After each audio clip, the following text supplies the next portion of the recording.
Bonjour, aujourd'hui je vais vous parler de la mobilité. Et donc, en Belgique, il y a plusieurs sociétés de transport en commun. Il y a le TEC qui est en Wallonie, il y a des Lijn qui est en Flandre, on a aussi le STIB, ça c'est l'acronyme en français qui est à Bruxelles, et pour le pays entier, on a la société de transport de chemin de fer belge, le SNCB.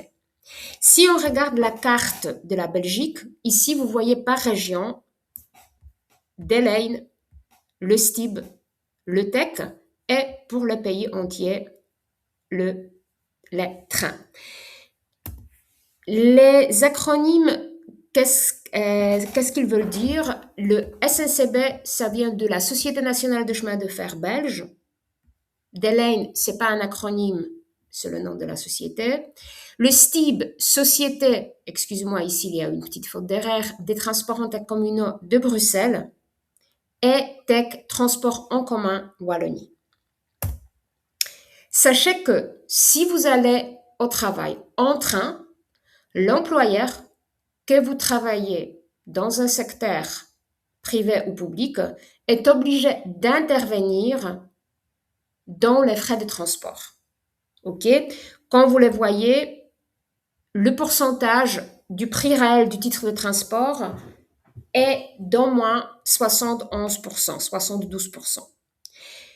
Si vous allez en transport en commun, outre les trains, et donc en bus, en tram, en métro, pour que l'employeur soit obligé d'intervenir dans le frais de transport, il faut que la distance entre les haltes de votre transport jusqu'à votre travail est d'au moins 5 km. Si c'est le cas, l'employeur il est obligé d'intervenir dans les frais de transport et le pourcentage il est le même que pour les trains.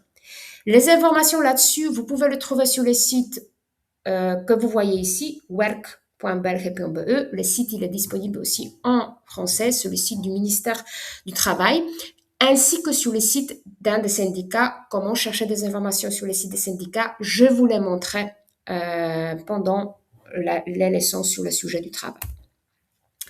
Sachez que pour tout ce qui est le transport individuel et donc la voiture ou le vélo, si l'employeur doit intervenir dans ces frais-là, ça dépend si cela a été convenu dans la convention collective du travail. Et donc, ici, on parle de la voiture, du vélo, par exemple. Si c'est le cas, l'employeur, il doit contribuer jusqu'au maximum 30, excusez-moi, doit contribuer 30 centimes par kilomètre. OK? Maintenant, je vais vous parler un peu des deux Lijn, étant donné que la plupart des participants dans nos cours vivent en Flandre, je vais parler de des Lijn. Le De Lijn a des bus, des trams, des pré-métro. Sur les sites de De Lijn, vous pouvez établir un itinéraire. Vous pouvez aussi le faire dans l'application de De Lijn. Mais je pense que vous, comme moi, d'habitude, on utilise Google Maps. Sachez qu'en Belgique, Google Maps est bien synchronisé avec des sites web, des sociétés de transport en commun, et donc c'est fiable. Je vais vous quand même partager avec vous une astuce que peut-être vous ne connaissez pas. Sachez que quand vous voulez établir un itinéraire, vous choisissez votre moyen de transport et par exemple, si vous choisissez le moyen de transport en commun, vous insérez le point de départ, le point d'arrivée et puis il y a la fonctionnalité partir maintenant qui s'affiche par défaut. Mais en fait, si vous cliquez là-dessus, vous avez d'autres possibilités. Et par exemple, vous pouvez choisir arriver à. Si vous devez être à une certaine heure pour un rendez-vous, par exemple, quelque part, vous pouvez donc choisir arriver à, vous mettez l'heure à laquelle vous devez y être et la date, et ainsi Google Maps va trouver pour vous le meilleur itinéraire. Si par contre vous voulez savoir quelle est l'option dernière disponible que j'ai avec le transport en commun pour aller de point A jusqu'au point B, vous pouvez aussi cliquer sur dernier disponible. Sur le site de De Lijn, vous pouvez trouver des informations concernant les tickets simples, les cartes de plusieurs trajets, des abonnements. Sachez que sur la page principale, quand vous cliquez sur ticket, vous allez avoir un aperçu et les prix des différents tickets. Et donc, pour un achat rapide avant de monter à bord du véhicule, alors je parle ici de personnes qui n'ont pas d'abonnement, sachez que en achetant un ticket pour un trajet unitaire que vous achetez sans contact dans le bus, dans le tram, dans le prémétro ou en envoyant un texto DL au numéro 4884, parce que oui, en Belgique, vous pouvez aussi acheter un ticket SMS. Ce ticket va vous coûter 3 euros. OK? Et donc, si c'est un ticket SMS, c'est votre opérateur qui va vous charger ce montant. Sachez que quand vous envoyez un SMS DL au numéro 4884, vous recevez tout de suite une réponse et ça, c'est votre ticket. OK? Si vous regardez le prix, 3 euros pour un trajet unitaire, c'est quand même pas bon marché. Et donc, il y a d'autres options. OK? Par exemple, les cartes de 10 trajets. Ces cartes sont valables 1 an, alors en fait, vous avez beaucoup de temps à utiliser tous les trajets. Si vous regardez le prix, les 10 trajets coûtent 22 euros et donc c'est 12,20 € par trajet. C'est quand même, par rapport au prix qu'on a vu ici, une épargne de 80 centimes. C'est assez beaucoup. Et donc, sachez que si vous avez une carte de trajet, elle est valable pour 1 an. Et en plus, elle n'est pas nominative. Qu'est-ce que cela veut dire? Que si vous voyagez avec quelqu'un, vous pouvez aussi activer en même temps un trajet pour vous et un trajet pour cette personne. OK? Comme vous le voyez, il y a aussi des tickets à la journée. Par exemple, vous allez à Anvers et vous allez devoir prendre plusieurs bus, plusieurs trams. Sachez que l'option du ticket à la journée peut être le plus important. Ça vous donne la possibilité de faire des trajets illimités pendant une journée. Si, quand même, vous voyagez 2 à 3 fois par semaine avec un de transport de D-Lane, un des moyens de transport de D-Lane, vous pouvez aussi acheter une carte de 50 trajets. Elle coûte 95 €. Elle est valable 3 mois. Alors, voici quelques exemples de tickets. Comment acheter le billet? Vous pouvez l'acheter dans l'application. Vous pouvez l'acheter sans contact. Et vous pouvez aussi l'acheter en achetant le billet SMS. On le fait en envoyant le texto DL au numéro 4884. Bien évidemment, vous pouvez aussi l'acheter au point de vente. Où trouver le point de vente? Sur la page principale de D-Lane, vous voyez l'onglet, une case, besoin d'un point de vente. Vous cliquez là-dessus et ici, en fait, en cliquant par exemple sur trouver un point de vente, OK, on vous explique aussi comment acheter ou renouveler en ligne, etc., etc. Mais en cliquant là-dessus, on va, selon votre localité, vous montrer les points de vente près de chez vous. En ce qui concerne les trains, il y a des trains nationaux, il y a des trains internationaux. Pour les trains internationaux, surtout si ce sont les trains de longue distance, réservation est obligatoire. Sachez que aussi, c'est dans votre intérêt de le faire au plus vite. Pourquoi? Parce que le plus proche que vous vous approchez à la date de départ, le plus élevé que les prix seront. Et donc, c'est dans votre intérêt de le faire bien en avance. OK? Pour ce qui est des trains nationaux, il y a quelques acronymes que j'aimerais bien vous expliquer. Vous pouvez le voir sur le bord d'affichage aux gares. Si vous voyez à côté du nom du train la lettre L, ça veut dire que ce sont des trains qui s'arrêtent à tous les arrêts, en fait. Alors, ça va prendre beaucoup de temps pour arriver à votre point d'arrivée. Mais c'est vrai aussi que c'est ce train-là qui desservit l'arrêt où vous voulez vous rendre. Les trains IR, ce sont les trains interrégionaux. Ils s'arrêtent dans des villes de 2 ou plusieurs provinces. Les trains S, ça va de S1 jusqu'à S64, ce sont les trains autour de Bruxelles et d'autres villes à forte population. Les trains IS, ce sont les trains intercity, ce sont des trains entre grandes villes. Les trains P, ce sont les trains de renforcement aux heures de pointe. Et les trains INT, ce sont les trains internationaux vers d'autres pays. Quand vous achetez un ticket, par exemple, qui n'est pas acheté en ligne, et donc acheté dans les automates à la gare ou au guichet, si vous l'achetez à l'automate, vous avez choisi le français, tout ce qui sera écrit sur le ticket sera en français. Mais si vous l'achetez au guichet, sachez que si vous voyez le mot enkel, ça veut dire aller simple. Si vous voyez hin en terug, ça veut dire aller-retour. Pour les billets de week-end, les billets qu'on achète pour les week-ends sont vendus à un tarif réduit, ok? On voit un billet week-end ou week-end billet. Le billet vendu avec une réduction week-end, c'est seulement pour aller-retour. Vous ne pouvez pas acheter un billet avec une réduction pour le week-end si c'est juste un aller. Ok? Sachez que le billet de week-end, le tarif week-end s'applique à partir de 19h vendredi jusqu'à 4h du matin lundi. Si on parle de week-end prolongé, par exemple, cette année, en 2026, le 14 mai, c'est un jour férié, c'est l'Ascension. Et donc, beaucoup d'entreprises font un pont. Vendredi, c'est férié aussi, de toute façon, on prend congé.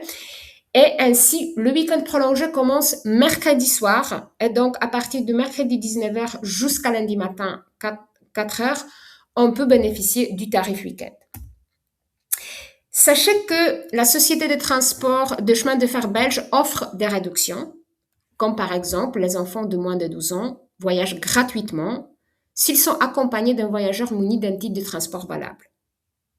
Ok, un tel voyageur peut prendre avec soi gratuitement, disons, les enfants ne vont pas payer maximum 4 enfants. Si vous êtes une famille nombreuse, donc dans le ménage, il y a au moins 3 enfants, vous pouvez demander une carte famille nombreuse qui vous donne aussi droit à une réduction. L'intervention majorée, on en a parlé pendant la leçon sur les soins de santé, et donc si vous y avez droit, vous avez aussi droit aux réductions pour le transport en commun, entre autres les trains. Je viens de parler de réduction week-end et quelques mots sur un concept nouveau, la carte Train Plus, qui a été introduite en octobre 2025, qui vous donne aussi des réductions complémentaires.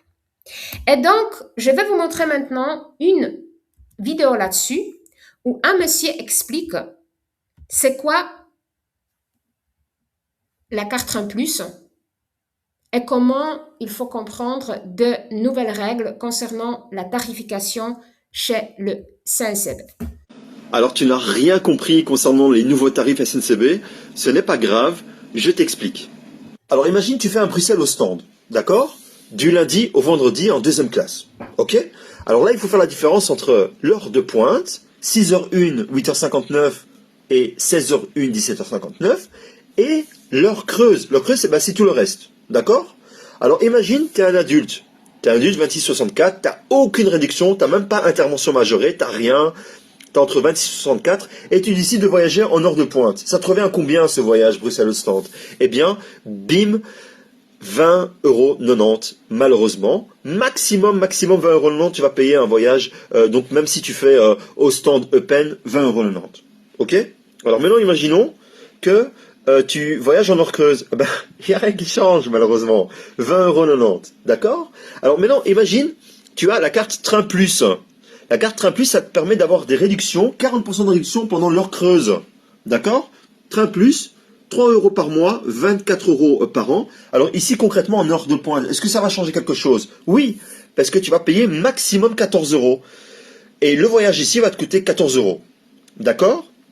Et maintenant, en heure creuse, ça te fait quoi? Eh bien, ça te fait une réduction quand même. Ça te fait 12,50.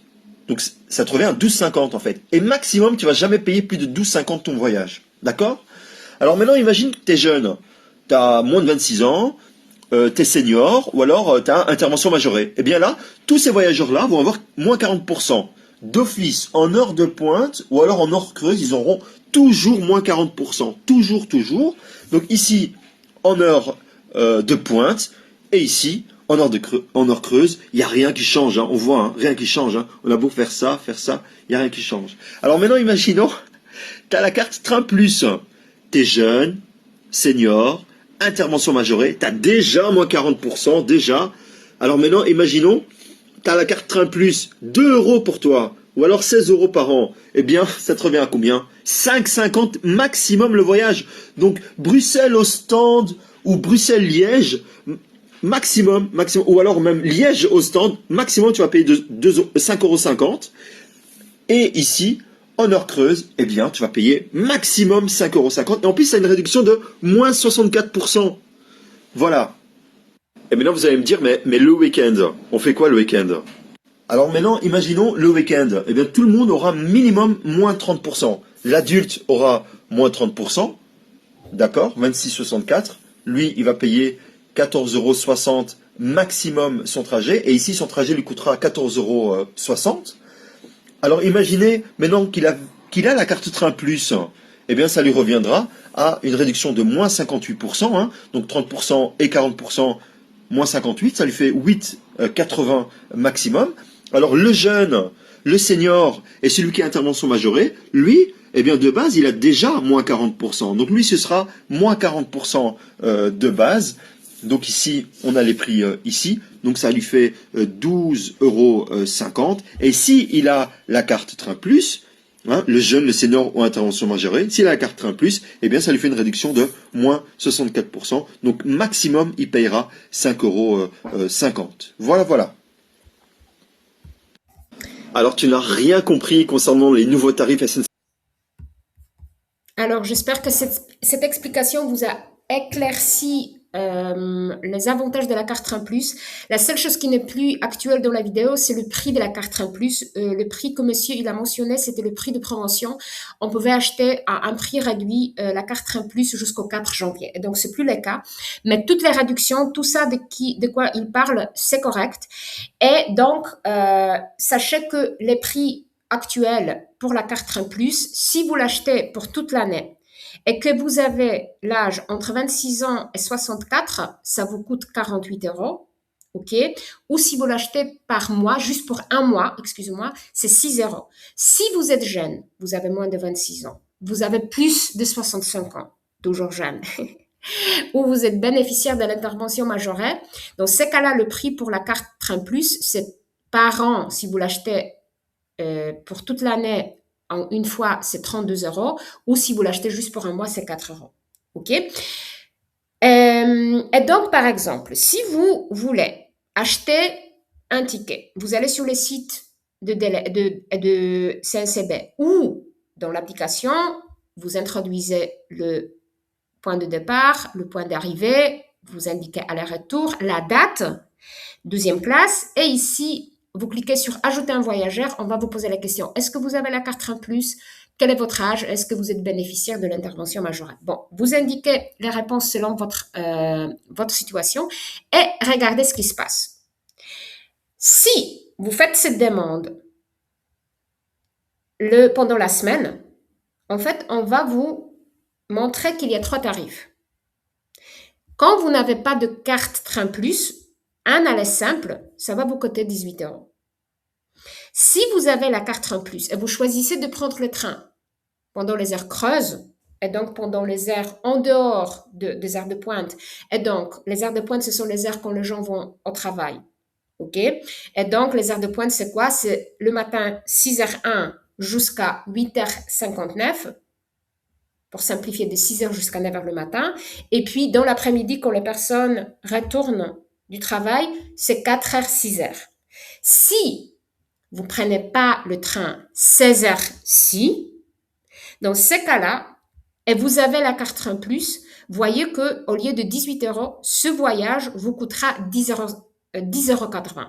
Et donc, en fait, c'est une épargne de presque 8 €.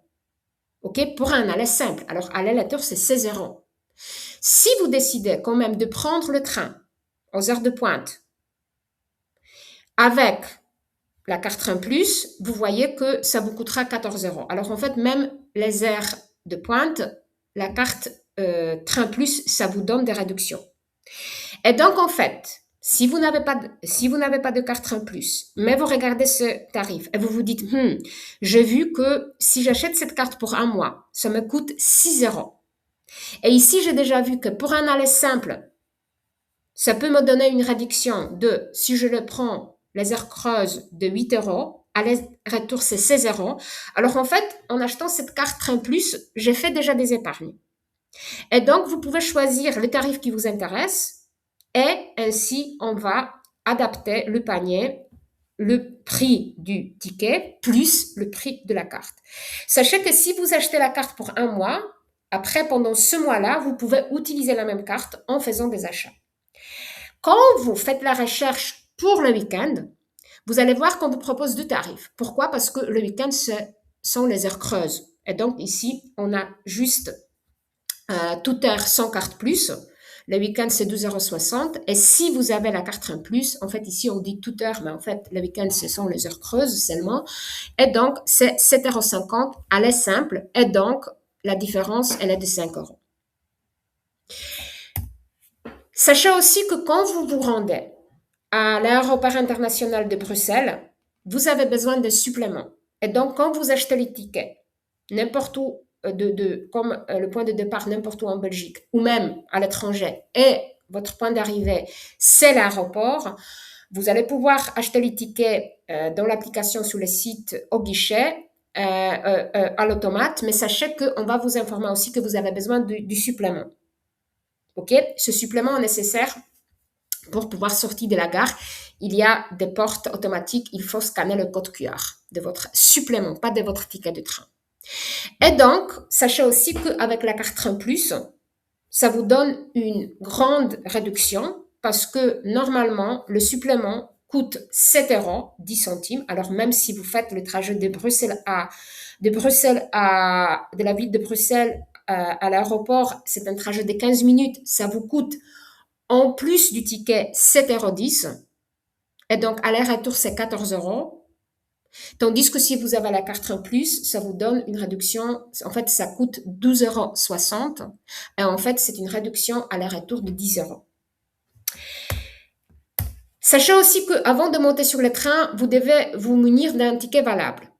Comment? Soit vous l'achetez au guichet, soit vous l'achetez dans des automates, soit vous l'achetez sur les sites internet, soit vous l'achetez dans l'application.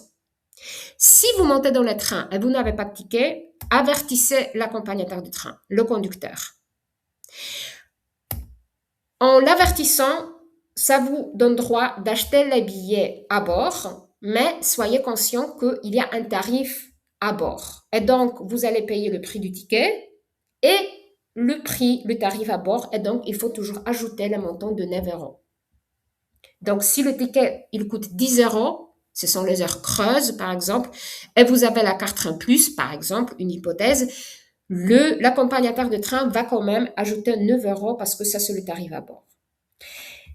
Si vous avertissez pas l'accompagnateur de train, pour quelque raison que ce soit, l'accompagnateur rédigera une demande de régularisation d'un montant de 90 € et vous allez pouvoir continuer le voyage. Ce montant, vous devez payer en ligne ou au guichet de votre choix dans les 14 jours calendrier, date de fait comprise. Alors, à partir de la date où vous étiez dans le train, on vous a donné, de toute façon, on vous a donné une demande de régularisation. En payant dans ces délais, vous éviterez une amende administrative de 500 €. Quelques mots sur le transport individuel. Sachez que si vous avez le permis de votre pays d'origine ou le pays où vous avez fait le permis, où vous avez passé le permis, vous pouvez vous rendre avec ce permis à la commune pour demander est-ce que le permis de ce pays peut être échangé pour le permis belge. Dans les cas de certains pays, c'est possible. Dans les cas des autres pays, c'est pas possible. Si jamais on dit que on ne peut pas changer votre permis par un permis belge ou que vous n'avez pas de permis tout court, sachez que vous pouvez passer le permis en Belgique. Si vous voulez le faire en Flandre, sous le lien ici, vous avez toutes les informations, comment il faut procéder, ça coûte combien, etc., etc. Si vous voulez le passer dans la partie francophone, dans ce cas-là, allez sur le site, par exemple, de Bruxelles ou de la Wallonie et permis de conduire B. Si vous voulez quand même apprendre la théorie en néerlandais, sachez qu'il y a un site internet Mijn Rijbewijs B. Rijbewijs, ce mot-là, c'est permis de conduire. Bewijs, c'est preuve. Et rij, c'est conduire. OK? Là, vous pouvez acheter, moyennant un paiement, vous avez accès au matériel, de façon, au support, excusez-moi, sur la théorie, et vous pouvez apprendre vous-même et après prendre l'examen. Sachez que si vous prenez l'examen en Flandre, il sera en néerlandais. Mais il est possible de le faire avec l'aide d'un interprète. Et dans ce cas-là, s'il y a un groupe de personnes qui veulent le faire en français ou en anglais, le centre d'examen, excusez-moi, trouve un interprète qui va être présent le jour de votre examen et vous tous, vous allez pouvoir, les questions, les réponses, vous allez les voir sur l'ordinateur en néerlandais, mais l'interprète va, avec un microphone, traduire les questions et les réponses. Si vous avez un permis, mais vous n'avez pas de voiture, alors sachez que depuis quelques années, on a cette possibilité de utiliser des voitures de partage. Sur le site waytogo.be, ok, je vais cliquer sur le premier lien, c'est bien ça, waytogo.be. Je choisis le français. Ok. Et en fait, si je veux louer une voiture pour aller faire des courses ou pour aller chercher ma famille à l'aéroport, je vous dis tout de suite que si vous prenez une voiture, vous louez une voiture auprès d'un bureau de location de voitures qu'on connaît depuis des années, ça va vous coûter cher. Autopartage permet de pouvoir louer une voiture pour de courtes trajets ou pour un temps limité. Et donc, je cherche une voiture de partage, je clique là-dessus, autopartage, je défile en bas.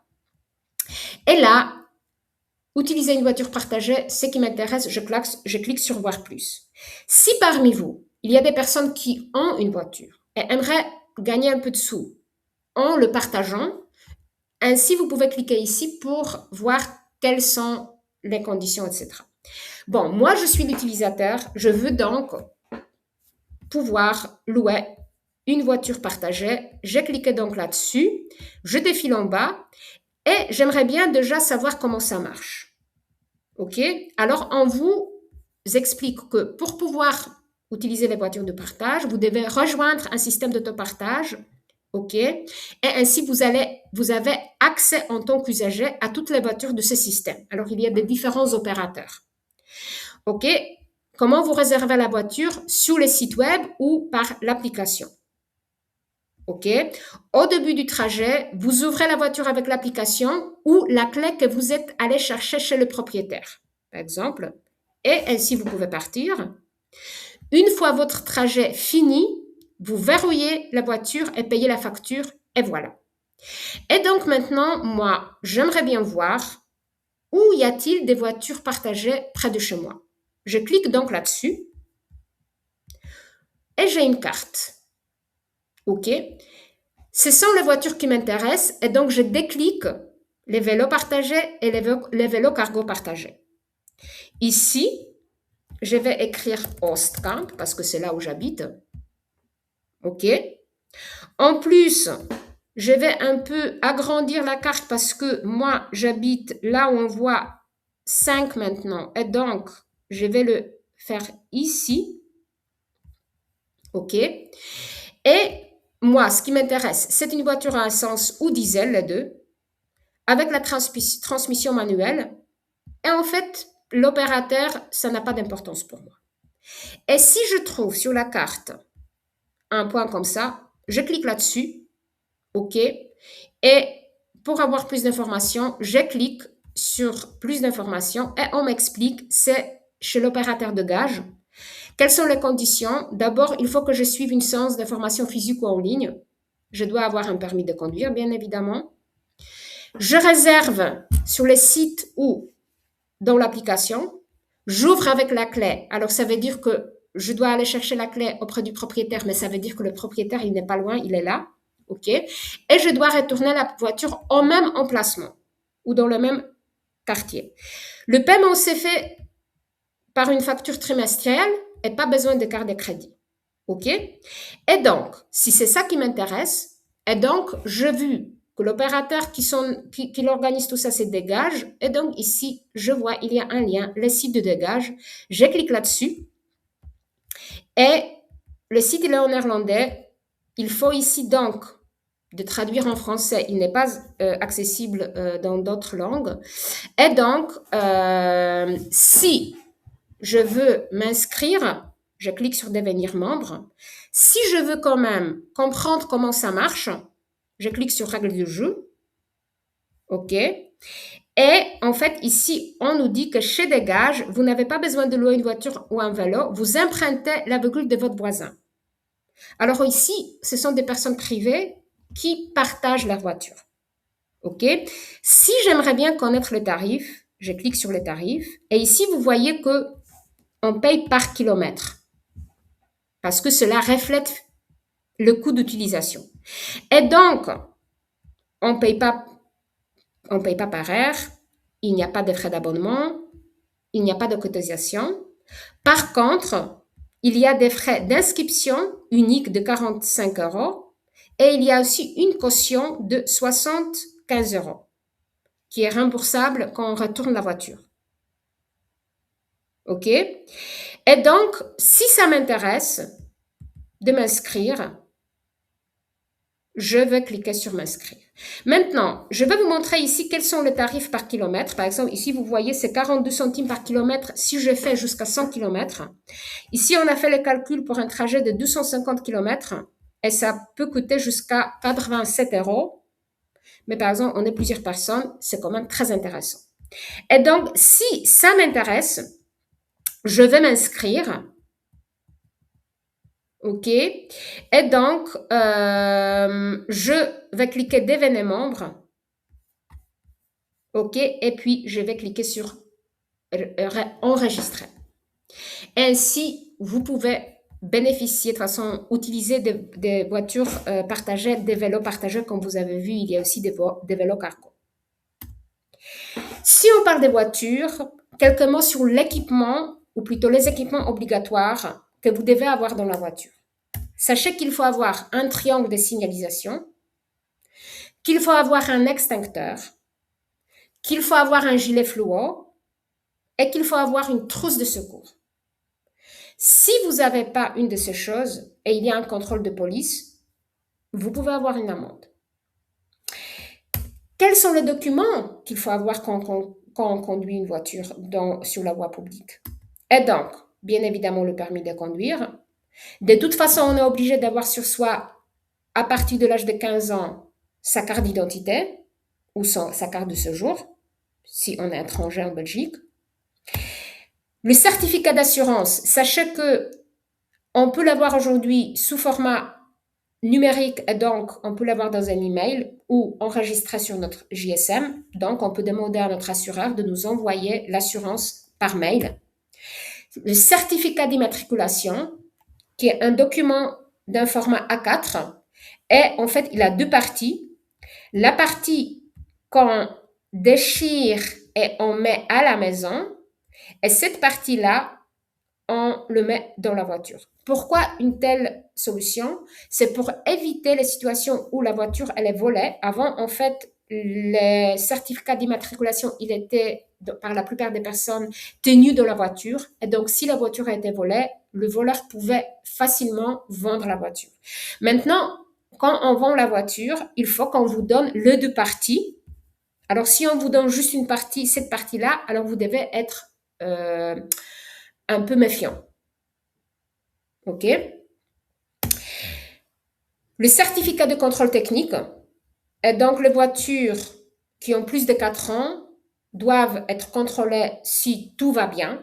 Ok, il y a quelques exceptions, ça dépend du kilométrage, etc. Mais sachez que jusqu'à 4 ans, normalement, vous n'avez pas besoin du contrôle technique. Si vous avez déjà un certificat de contrôle technique et il s'approche à sa fin de validité, à la fin de sa validité, vous allez recevoir une invitation pour prendre rendez-vous pour le nouveau contrôle. Pour payer pour son stationnement, il y a des différentes possibilités. Vous pouvez payer par carte, vous pouvez payer cash dans les automates qu'on trouve dans la rue partout en Belgique, mais il y a aussi des applications, entre autres l'application 4411 que vous pouvez télécharger, et c'est par l'intermédiaire de cette application que vous pouvez démarrer un stationnement et le terminer. L'application trouve la zone, voit dans quelle zone vous êtes, et donc va appliquer le tarif valable. Sachez qu'avec cette application, en fait, c'est à la fin du mois, vous allez voir dans votre compte quel est le montant à régler, et puis vous allez régler le montant. Sachez que cette application-là vous permet aussi de payer pour le péage. En Belgique, il n'y a pas de péage. Il y a juste un endroit, une partie de l'autoroute près d'Anvers, où on paye, et donc vous pouvez aussi le payer par l'application. Mais vous pouvez aussi acheter les billets de D-Lane et le billet SNCB. Avez-vous déjà entendu de la campagne Bob? Alors en fait, c'est quoi? C'est une campagne qui a été lancée il y a environ 20 ans ou 30 ans en Belgique, et ça a été pour sensibiliser les gens aux dangers liés à la conduite sous influence d'alcool. C'est quoi cette campagne? Alors en fait, on invite, par exemple, si vous allez manger avec votre femme, votre mari ou avec un groupe d'amis, que en tant que groupe, vous indiquez pour ce soir-là une personne qui sera Bob ou Bobette, si c'est une femme, et donc la personne ne boira pas d'alcool et ainsi pourra vous ramener à la maison en toute sécurité après. Et donc, qui est Bob? Si vous entendez cela, ça veut dire qui ce soir ne boit pas d'alcool et va nous ramener ou quelqu'un d'autre à la maison. Si vous utilisez vélo, sachez qu'il y a certains équipements qu'il faut que le vélo ait pour qu'il soit en ordre. Et donc, sachez que le vélo doit avoir une sonnette qui marche, qu'un vélo doit avoir de bons freins à l'avant et à l'arrière. Ok, pour le vélo pour enfants, un seul frein suffit. Qu'il faut que le vélo ait une lumière blanche ou jaune à l'avant et une lumière rouge à l'arrière. Que le vélo ait un catadioptre blanc à l'avant et un catadioptre rouge à l'arrière, ce qui reflète la lumière. Qu'il y ait des catadioptres sur les pédales et aussi qu'il y ait des catadioptres dans les roues ou des pneus de devant et de derrière. Et donc, comme vous le voyez, vous n'êtes pas obligé de porter un casque ni un gilet fluo. C'est de notre propre intérêt, mais ce n'est pas obligatoire. Quand même, on sensibilise les gens dans des écoles de le porter parce que ça augmente notre sécurité. Et à la fin, quelques mots sur la location de vélo. En fait, dans presque tous les gares en Belgique, vous pouvez louer des vélos Blue Bike. Ok, on peut les louer en tant qu'abonné, mais aussi on peut les louer sans abonnement. Quels sont les prix? Alors en fait, si vous n'êtes pas abonné, par 30 minutes, si c'est un vélo normal, vous allez payer 2 € et maximum par 12 heures, 6 €. C'est sans abonnement. Si par contre vous vous abonnez et donc vous payez 12 € par an ou 2 par mois, pour 30 minutes c'est 1 €. Alors en fait c'est la moitié de ce qu'on a vu dans la première colonne et par 12 heures c'est aussi la moitié à peu près de ce qu'on a vu dans la première colonne. OK? Mais comme je viens de le dire, en fait, vous n'êtes pas obligé de vous abonner. Comment pouvoir profiter de ces vélos-là? Alors, en fait, vous devez joindre Blue Bike. OK? Alors, si vous voulez emprunter nos vélos, vous devez créer un compte. On le fait gratuitement. Ensuite, vous choisissez la formule tarifaire que vous convient. Par exemple, vous ne voulez pas un abonnement. OK? Et vous enregistrez un moyen de paiement. Vous voulez, par exemple, vous enregistrer et vous voulez juste une fois utiliser le vélo. Dans ces cas-là, la formule ticket est la meilleure option. Mais si, par exemple, vous prévoyez de faire plusieurs trajets par mois, dans ces cas-là, peut-être la formule membre peut être plus intéressante. OK? Et à la fin, je vais encore vous montrer une vidéo dans laquelle on parle d'un moyen de transport qui est durable, écologique et bon pour La liberté. C'est un voyage vers le bonheur. Un pas de plus qui nous pousse à aller plus loin. Cette liberté, nous l'avons cherchée pendant des années. We've spent years looking for an alternative mode of transport for short distances. Et nous l'avons enfin trouvée. Nous sommes fiers de vous présenter les pieds. Une technologie unique, inspirée du passé, pensée pour le futur. Бидэд автомашин, автобус, скутер гэх мэтээс илүү үр дүнтэй тээврийн хэлбэрийг хайж байсан. Feet have 26 bones. The first metatarsal bone is the strongest. Produit localement à base de matériaux 100% naturels. Disponible 24 heures sur 24. There are absolutely no limits. I can use them whenever I like. Feet are so intuitive. Honestly, I feel like I've known the product since I was born. 2 modes de verrouillage. Rechargeables partout. Feet have been tested in different situations, even in the most extreme conditions. Découvrez les pieds. Disponibles dès maintenant, en bas de vos chevilles. Et donc, effectivement, les pieds, pour la courte distance, c'est peut-être le meilleur moyen, mais après, bien sûr, ça dépend de notre état de santé, ça dépend si on doit porter des choses qui sont lourdes. Mais dans le monde où on est beaucoup assis parce qu'on est attaché à notre ordinateur, à la télé, au GSM, bouger et donc marcher, c'est vraiment une chose à laquelle on devrait toujours se souvenir. OK? Et donc, en ce qui concerne la leçon sur la mobilité, c'est tout. Je vous remercie pour votre attention.